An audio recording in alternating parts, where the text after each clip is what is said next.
मालवण देवबाग इथून देवबागपासून आल्यानंतर हा अथांग समुद्र आणि तिथं केरळी नदी आत येते आणि समुद्रात संगम होतो.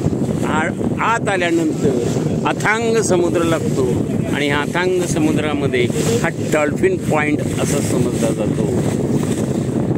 आज आम्ही शनिवारी डॉल्फिन पॉईंटमध्ये आत आलेलो आहोत, पण आम्हाला डॉल्फिन अथांग समुद्रात कुठेही दिसेल त्या वेळेला आम्ही भाग्यवान असू